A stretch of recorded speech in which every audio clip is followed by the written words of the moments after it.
Judy and John are partners in business and love. He always referred to her as his beautiful wife, Judy. They were a team. When it came to the business, they were a team. But not everyone is playing for the same side. Stop it. Stop it right now. It was like she got her golden ticket and everyone else was trash. My dad had told all 4 of us kids, if you want to keep up the life that you live, you keep your mouth shut. And in this conspiracy of lies, murder is a family affair. Some people are sick and do the things that they do. And some people are driven to do the things they do. Love may be blind and marriage bliss, but divorce is murder.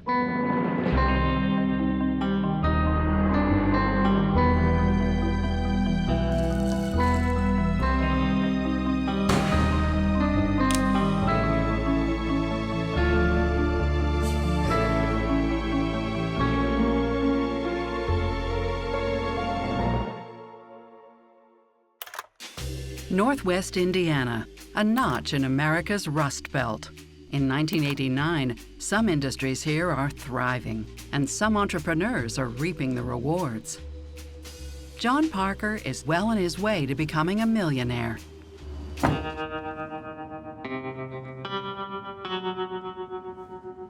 My brother graduated high school, and his first job was as a busboy. But one day he just got mad and quit. And I always, like, what are you gonna do now? Hi. Do you want to see the best vacuum cleaner that money can buy? And I laughed at him. I made fun of him. But he proved us all wrong because he was like the #1 salesman within the first year. Be honest with yourself. If your ambition meter isn't at least a 7 or above, don't come back tomorrow. What I'm trying He worked a 12 to 16-hour day. I've never seen anybody so dedicated to what he did. He went from nothing to uber successful overnight, it seemed. Everything you need to change your lives forever is right here. Right here in this room.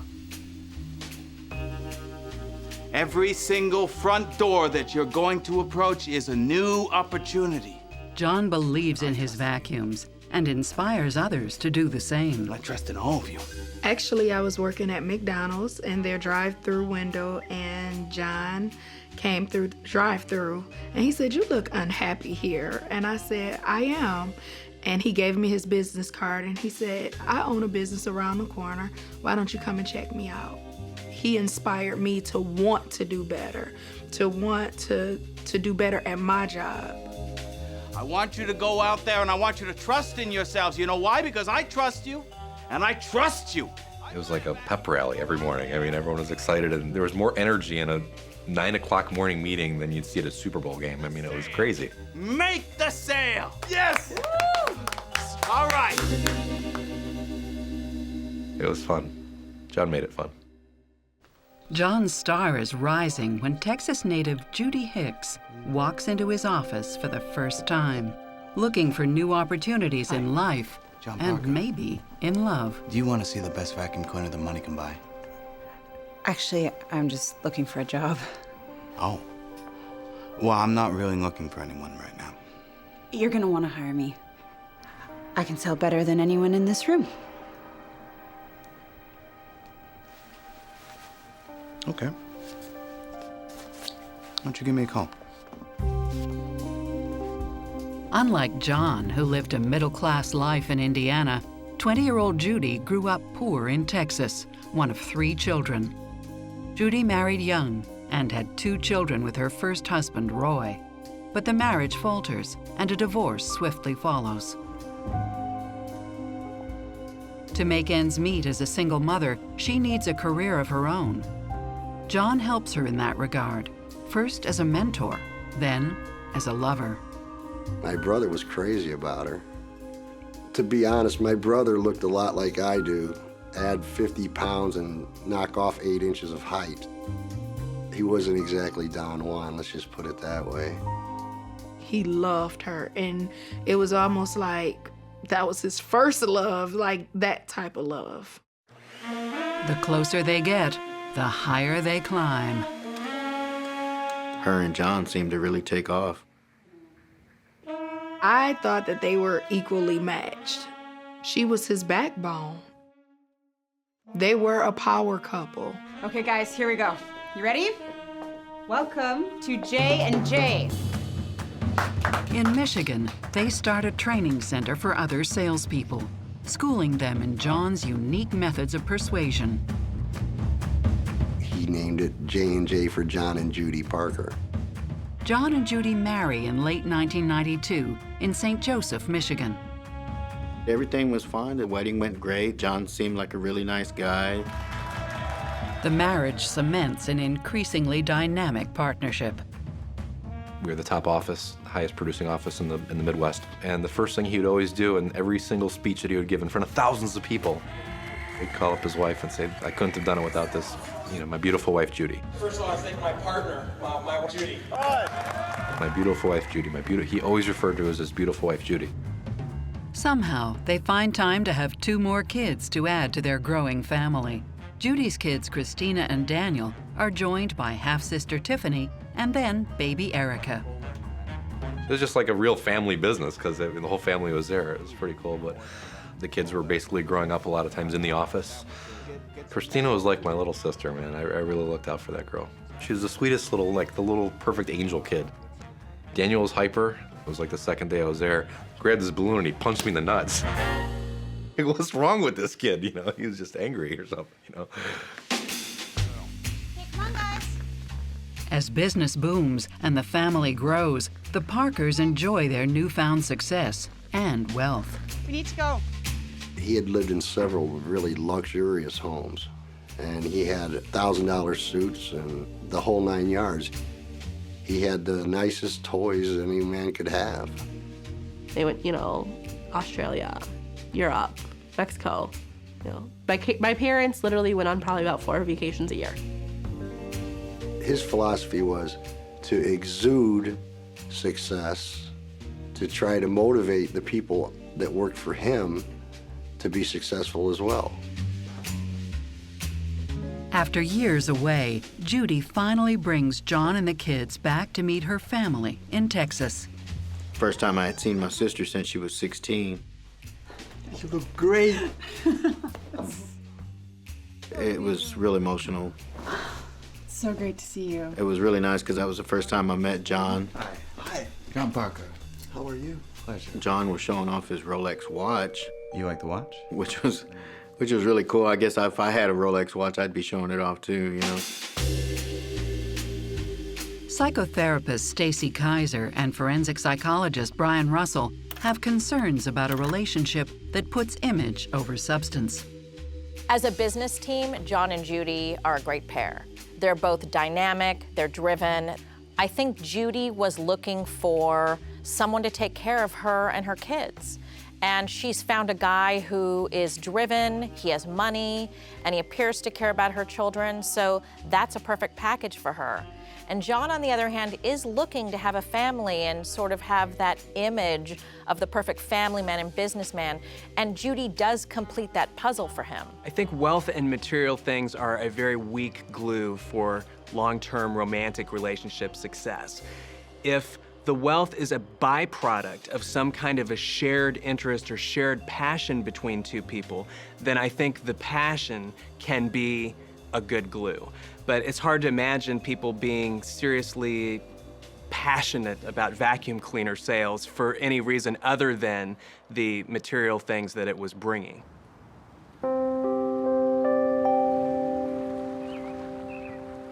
It's obvious Judy has come a long way from where she grew up. They had took the kids to Midfield, Texas to go try to look at the house that we had lived in when Judy had left. This is it. This is where I grew up. I was glad to see that one of us finally got something other than heartache and pain, I was proud, I was happy. She finally got something better than what she had got in her youth. But is this a walk down memory lane or a warning of why it's important to keep up appearances at any cost. If you want to keep up what you have and all these nice things, you'll shut your mouth. In 9 years of marriage, John and Judy Parker have made millions, and they possess all the trappings of success. A thriving business selling vacuums, a beautiful home, and 4 healthy children. John put everything into those kids. You could not tell that Christina and Daniel were the stepkids and Tiffany and Erica were the biological children. You just couldn't tell that. They called my dad Dad. We were a family. If you looked at it from the outside, you would think my brother and my sister were my dad's kids. From the outside, they're the picture-perfect Kirby vacuum family. But that isn't exactly the reality. I mean, are you in control here at all? Am I in control? Yes. The reason you have to put on a show as a Kirby kid is because your parents put on the show. Like, look, wow, I have this and this and this. This is what my kids dress as. You can do this too. It's all an image. And behind closed doors is something totally different.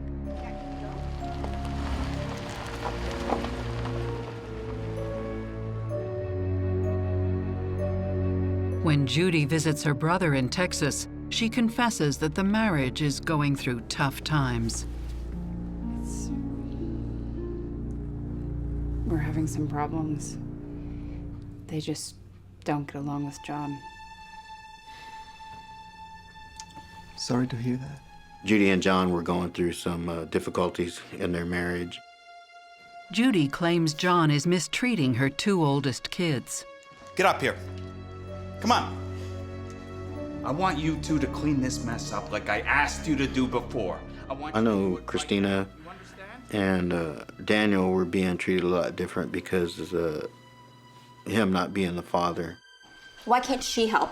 Yeah, this isn't fair. Shut your mouths and do what I'm telling you. He was being a lot harder on the 2 oldest kids than what he was being on the 2 youngest. Do you understand? We were raised strict ourselves. When you lay down the law, you lay down the law. But it's not clear whether John's behavior is caused by favoritism or because the kids are acting up. Christina, as she got older and she started hanging with certain friends, she started experiencing with different things, drinking and, everything. And you can tell, things were changing. We're just having a little party. I don't know where that switch happened with her, where she went from being the sweet little angel girl to the little troublemaker. Christina's little brother Daniel is 13 years old, but just as much in the throes of teenage angst. Get off my frickin' back! Don't you have anything better to do than hassle us for nothing? Yeah, Daniel had a dark side to him. He was an angry kid, He'd get in trouble a lot. Probably the #1 reason why second marriages where there are kids coming into the marriage don't work out is disciplinary differences with respect to the kids. I like tough love, but I do think it underscores the fact that there clearly must be a massive difference between these 2 parents in terms of their views on what the expectations of the kids in the house ought to be. One of the reasons that the kids are acting out so much is because they haven't been properly parented. Focus has been too much on the business and not on the family. This cannot be an easy situation for John because he's used to being successful. He's used to being the king and on top and sort of having it all at his fingertips, and things are falling through the cracks. And so it makes me wonder, what is he going to do to try and gain some leverage again and feel like less of a failure? John takes extreme measures to reassert his authority. Really? How many times? Okay. Thank you for calling. I'll deal with it. Thank you. One time in particular, a teacher called about Daniel really misbehaving in school, and he punched Daniel. That was Mr. Harris on the phone for the 5th time. This is funny. Good. You shut your mouth, or I will give you something to cry about. I'd seen John get angry and lash out at the oldest son when he didn't do something he was supposed to. It was his way or the highway. You did it right, or you seen the consequences. The stricter John gets, the more Judy rushes to the defense of her children. Judy became like Christina's girlfriend, you know? She was more like Christina's friend instead of mother. Leaving John the odd man out. You want to go to the mall? Sure. But there's a reason John's been so agitated lately. He suspects something fishy is going on with his wife and another employee. Nobody is totally sure how he finds out, but everyone hears the same rumor. It's this really... My mom had cheated on my dad with somebody that worked in the office. And I like to go down the weekends just... Why? Apparently he had put some kind of surveillance cameras in the office building and caught Judy having an affair with one of the workers.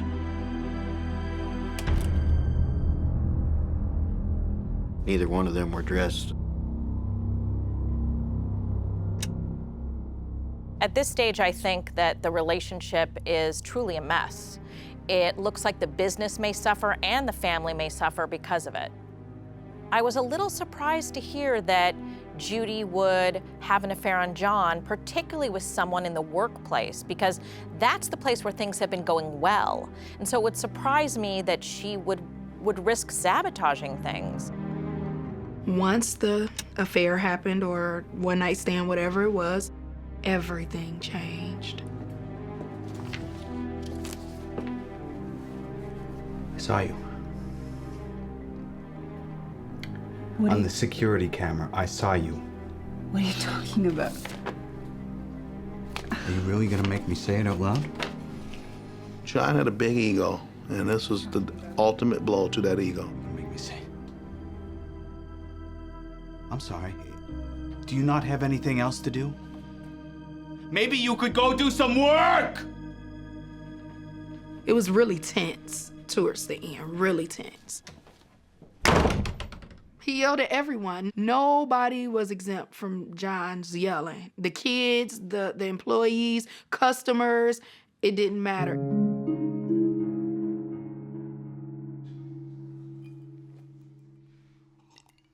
So my dad started drinking really, really heavily.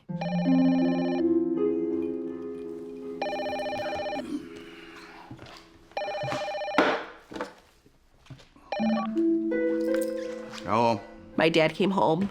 Yeah, it's me. Drunk, and my teacher had called because I had forgot to turn a book report in. I'll take care of it. Thank you for calling. Really? Third time! Come here, you! Come here! My dad pulled me out of the kitchen table chair while we were eating dinner, threw me on the ground, took off his belt, and beat the shit out of me. Stop it! Stop it right now! I went to school the next day, and the teacher seen the bruises and contacted Children Protective Services. On our car ride over to CPS, my dad had told all 4 of us kids, if you want to keep up the life that you live, you will lie. You will not tell the truth of what happened. If you guys want to keep all of your nice toys, you keep your mouths shut.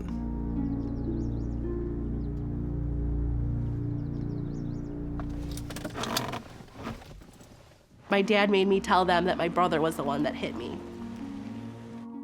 When in all reality, it was my dad pissed off and took off a belt and beat the shit out of me. At this point, John seems to be sort of triangulated out of the family in some ways. You've got Christina and Judy moving closer. John, at this point, has adopted some very dysfunctional coping strategies. He's gotten into alcohol.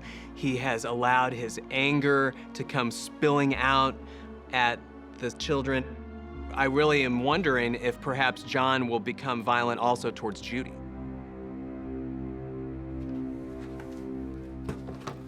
Desperate to save his family and marriage and to get Judy away from her lover, John uproots the entire family and the business. That was pretty much the main incentive to move everything lock, stock, and barrel back to Indiana. It was one day in April 2002, and we came to work. The office was quiet, and he came into the room and he said, "So ladies, this will be your last day.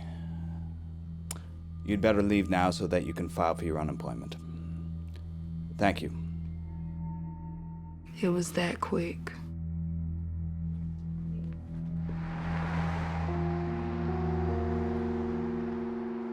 We moved right after school got out. New state, new city, new house. The family settles in the swanky neighborhood of Crown Point. And John leases a building in nearby Merrillville. He incorporates under the name J&J Parker Industries and brings some of his most trusted associates, including his long-standing manager, Jeff Walker. He had brought him with him from Michigan, and he was training him to run his business so that when he did step back or semi-retire, that he would have his business still thrive. It's meant to be a fresh start. Judy's lover is out of the picture. But the move doesn't hide the fact that fundamentally, both John and Judy are moving further apart. Judy got a spark about herself. Her appearance changed drastically. Lost weight, clothes changed, more effort into her appearance. So it was a big change, and my dad started smoking too. It was in jeans, and his facial hair was kind of grown out. If he saw me looking like this at work, he'd send me home and say, "Where'd your effing razor go?" As John becomes increasingly distracted and depressed, the business starts to suffer. Went to shit. We're about to claim bankruptcy. They had lost all the money. My dad sold the boat, sold the Viper. Everything started falling apart. He was just defeated.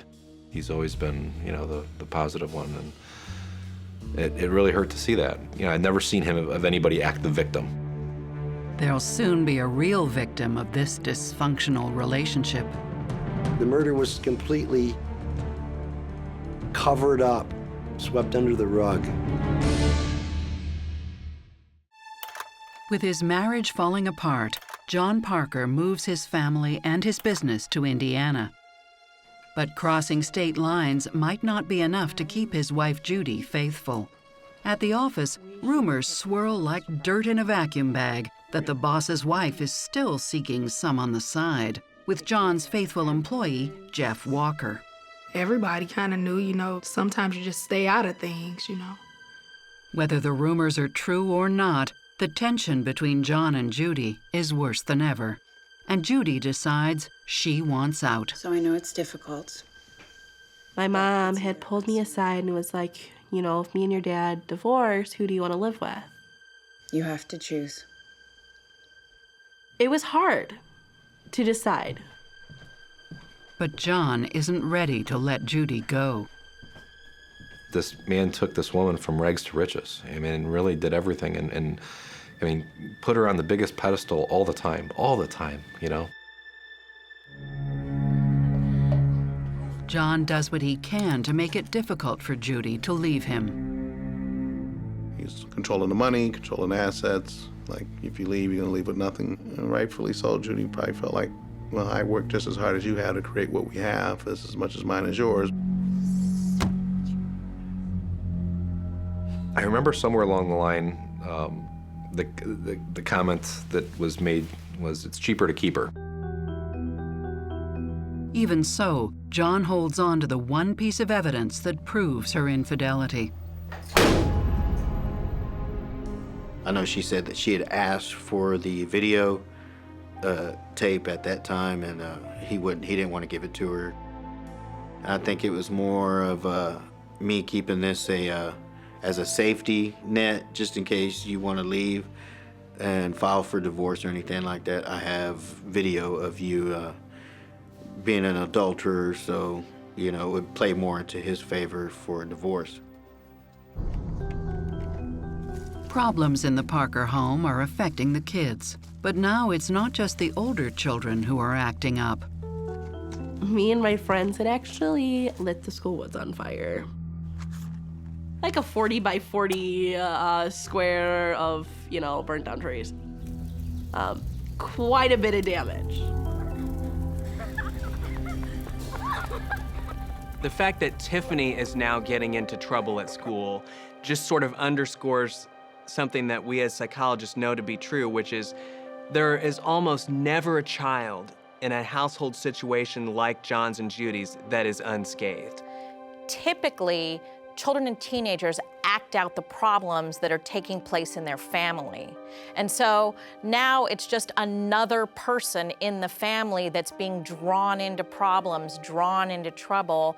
And I don't know if these people have the skills to know how to bring her out of it. You just can't be in this kind of a state of chaos and be immune to the effects of it. April 17th, 2003, the last day of school before spring break. But John and Judy's daughter Tiffany is likely to spend this spring break grounded. Needless to say, my dad wasn't too happy with me at that point in time. John and Judy discuss their daughter's punishment over dinner out, while the kids are at home watching a movie. Daniel was up in his room. He was grounded for doing something. John and Judy call the kids to check in. Hi, sweetie. We're just gonna pop by the office and pick up your sister's homework, okay? We'll be home soon. Just talked to Mom. She's gone to get your book report. You have to understand that was a area what I call a warehouse area. It's south of our city, and it's warehouses that are basically completely closed during the evening hours. When they arrive at the office, they find Jeff Walker working late as usual. It was decided that John would give up some carry-out food that was left over from the restaurant. He was going to give it to the manager. And would you ask him to do everything twice? I'll be in the car. She went back out to the car, and John was inside still talking to the manager. John came back out to the parking lot, and he opened the driver's side rear door.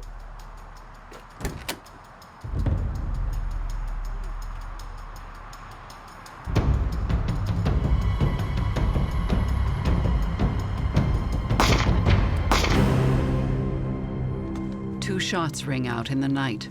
One hits the caddy, the other nails John in the back of the head.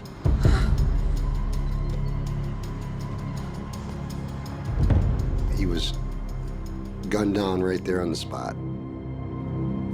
Police receive 2 911 calls, one from Judy and one from Jeff. Yeah, I think I heard a gunshot. I received the page, and I responded to that location to assist other detectives that initially were at the scene. John is on the ground, laying next to the car. John's wallet is missing. We considered a possibility of a robbery. However, it didn't appear that robbery, in the classic sense, would have been present. Pockets were not turned out. There was jewelry items on Mr. Parker that were not taken. John Parker, age 33, is pronounced dead at the scene from a single bullet to the head. With robbery ruled out, there is no obvious reason for the execution. We started looking at other scenarios, and one of the scenarios we looked at initially would be that he was targeted by either a business associate or co-workers. If John's murder is a targeted hit, is it a disgruntled employee or something much more sinister? It was a lot of people that didn't like John. Self-made millionaire John Parker, 33, is shot execution style by an unknown assailant. Ma'am, you want to tell me what happened? I heard the gunshot and then... Police speak with his wife Judy and manager Jeff Walker at the scene, but neither one of them saw the shooter. That's all? After ducking and looking backwards, she saw a figure running to the west. News of John Parker's death makes it home. Erica had fallen asleep, and Christina got a phone call. She immediately jumped up, got Daniel. So I sneak into the front sitting room, and I hear my brother and sister crying. What's going on? What? Tell me. Where are my mom and dad? Why is my brother and sister crying? Police drive Judy home, where she breaks the news to her 2 youngest kids.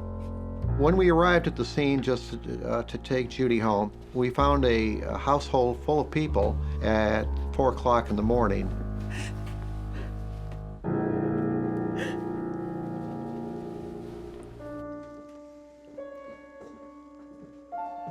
My mom's sitting at the kitchen table, and my sister's with her.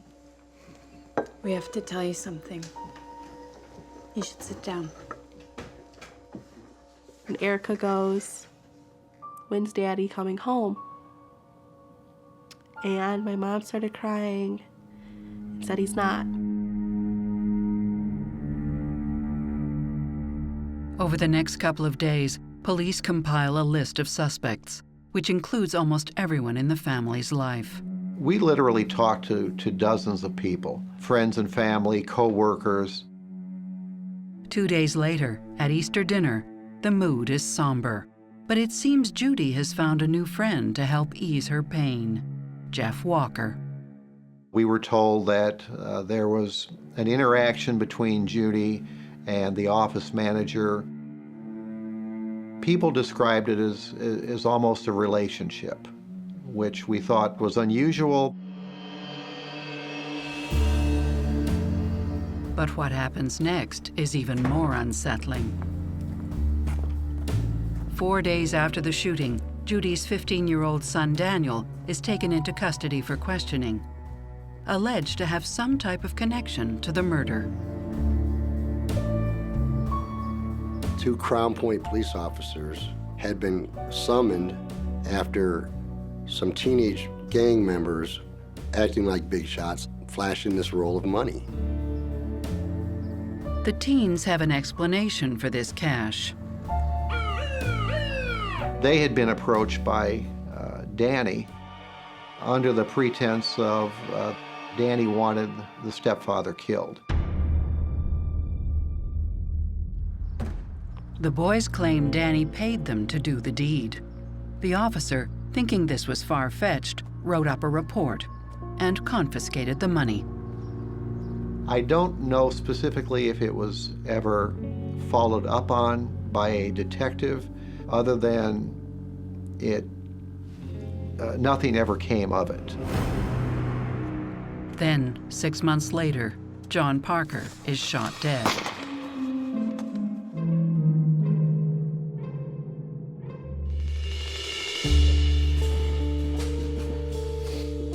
Now, Merrillville police must determine whether the teens in question really are connected to John Parker's murder. So tell me about your relationship with John. Danny was brought in to find out whether or not this allegation from the 2 teenagers and the solicitation for killing the stepdad were true. In the meantime, the rest of the family mourns their loss. It was amazing how my brother touched so many people's lives. I mean, there was 1,000 people at his funeral. Judy is a mess. Perhaps because one family member is conspicuously absent. Daniel was locked up in juvie during they were holding him. Just as John is being laid to rest, Daniel admits he would have liked to cause him serious harm. Well, it's no big secret. I didn't get along with the guy. We had major issues. He ultimately did acknowledge to us that he had approached people, but not to kill John, to just break his legs or to do harm to him. Police tracked down one of the teams in Las Vegas, but he has an alibi. We were able to establish that he was not in the area. He was not in Maryville at the time. They took the money, but that's as far as it went. But they had no intention of committing a murder. They were just going to steal the money. After 9 days, Daniel is released without ever being charged. There just wasn't quite enough corroborating evidence, physical evidence, secondary witness statements. He's returned to his mother's house, though perhaps not into her care. Judy is spending most nights with her new boyfriend, Jeff. We were taking care of each other. I would cook dinner every night to make sure everyone ate. We all helped pick it up. Well, me, Daniel, and Erica would clean the house. All 4 of us relied on each other to survive. A person who has strong emotional attachments with their children would instinctively go to their kids and spend more time around them after a loss happened in the family.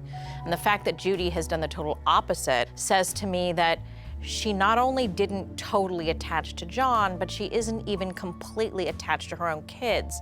She's very self-centered and focused on whatever it is that she's wanting to do. Judy doesn't show a lot of maternal instinct. Months go by, and still no one is charged in connection with John's death. Judy and Jeff pack up Tiffany and Erica and move out of state. Up and left with nothing. Just moved back to Michigan. Daniel and his biological father move to Arizona. A pregnant Christina stays in Indiana with her boyfriend, Eric. It drug on to the point where the family of John, they were frustrated, and rightfully so. We were being strung along by the homicide detectives and by the prosecutor's office, and we had gone down there dozens of times pleading them to do something about it. Meanwhile, the Merrillville police quietly continue their investigation. It could have been an easy process of just putting it to the side, or putting it in a file cabinet. I didn't want that. If I just got the right lead, that it could be solved. And I think that's what kept me going. But when the truth emerges, it reveals the dark heart of a family living a lie. They were basically just promised a better life. He was marked the day he married her. In the months after John Parker is shot and killed outside his office in Indiana, the family has scattered, and his murderer still roams free, until police happen across a long-awaited lead. A tip that leads them to former schoolmates of Christina and Daniel, who, under pressure, admit to police they sold a gun to Christina, a gun that had apparently been used for target practice out on some farmland owned by the family. They had shot that gun on several occasions out on the family farm. And there was a tree there, and at the tree, it showed markings that there had been gunfire prior to our being there. And we were able to collect some spent casings from the ground of .25 caliber. The casings provide a crucial link to the crime scene. They were ballistically matched later to being the same markings as the ones that were at the homicide scene. Now police can tie Christina to the purchase of the gun. Problem is, she denies everything. And they know she didn't kill John herself because she was home with her sisters watching a movie. So who pulled the trigger? Christina's new husband, Eric, has some light to shed on that. I was approached by a drug detective who indicated to me that they had made an arrest for drug activity on the husband of Christina. Once in custody, Eric turns out to be very forthcoming. Perhaps hoping to cut a deal, he names names. He told us that Danny was the actual shooter.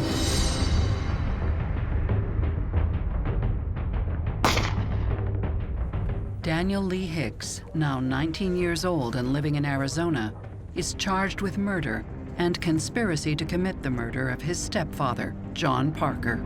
And at that point in time, right there in the parking lot, he started crying. Daniel admits to being the gunman. And Christina, now 21, is charged with conspiracy to commit murder.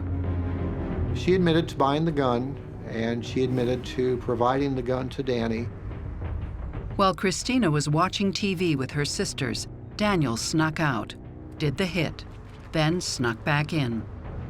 But how did he know when his parents would be at the office? He was tipped off. The whole conspiracy was basically orchestrated through the mother, through Judy. We're gonna make a stop at the parking lot at J&J. That's where we can do it. Judy had approached both of the children, and they had talked on several occasions about wanting to get rid of John. Something police long suspected, but only now are able to connect the dots and pinpoint holes in her story. Schools are closed on Good Friday in Maryville. And then that weekend is Easter weekend. Meaning Tiffany's homework wasn't due until the following week, so there was no reason to go by the office that night to pick it up. So that didn't ring true. Then there's Judy's claim that she heard the shots and ducked. The more realistic thing is you hear pop, pop, and you're going to turn and look. You're going to look. You're not going to duck. With her husband dead, Judy believed she would be set up for life. We were able to determine that there was a $1 million insurance policy on John, which named Judy as the beneficiary at the event of his death. As for the kids, their motive was simple. They were basically just promised a better life, that it would be life without John. It would be life with a lot of money. There would be an insurance rainbow at the end of the tunnel. Under police pressure, the two siblings finally reveal the truth about what happened that night. Tiffany believes Daniel is in his room. He was really getting ready to sneak out and initially going, shoot my dad. As the sisters watch a movie, Daniel lurks in the darkness of the industrial park, laying in wait. He shoots his stepfather in cold blood. Then he flees in his sister's car. The gun was disposed of, and it was just stonewalling from that point forward of trying to establish a story that wasn't true until ultimately the investigation proved otherwise. After the kids implicate her in the crime, Judy Parker, now 39, turns herself in. She admits to giving Christina money to buy the gun. She admits to giving Daniel dark clothes and a ski mask to wear the night of the shooting. And she admits to helping the kids dispose of the gun and John's wallet. I would say that the apple doesn't fall far from the tree usually, and it looks to me like Judy is sort of a classic sociopathic character, and she raised a couple of classic sociopathic characters. While this family were bonded together in the conspiracy over John's death, they ultimately broke apart. One saving grace for law enforcement about sociopaths is that when they get together to commit crimes and then law enforcement starts to get onto it, they tend to sort of look out for themselves. Their instincts towards self-preservation tend to trump their loyalty quickly, and so they tend to give each other up pretty fast. I think what people have to understand is that in the United States, once you charge somebody with a crime, it starts a clock running because they have a constitutional right to a speedy trial. And so it probably was good prosecutorial strategy to wait, and it did take a considerable amount of time, but they were ultimately able to put that puzzle together. In 2009, Judy and her kids all copped to plea bargains. Christina is sentenced to 5 years in prison for assisting a criminal. And Daniel is sentenced to 23 years for conspiracy to commit murder. Judy is sentenced to 33 years in prison, also for conspiracy. I'm not condoning what my sister did. Judy wasn't a bad person. Some people are sick and do the things that they do, and some people are driven to do the things they do. I wish she would have gone about doing it a lot different. I think she was just ambitious and evil. Even though they were together for 10 years, I do believe she married him as a mark. He was marked the day he married her. John didn't deserve to go out like that. And I blame Judy for destroying all of her children's lives. It was like she got her golden ticket and everyone else was trash. After her release, Christina dies of a drug overdose at the age of 27. I love them because they're my family, but I hate them for what they have done. Now I've lost my dad and my sister to death, and I've lost my mom and my brother to prison. I try to focus on the happy memories of my brother, but I can't tell you how bad he's missed.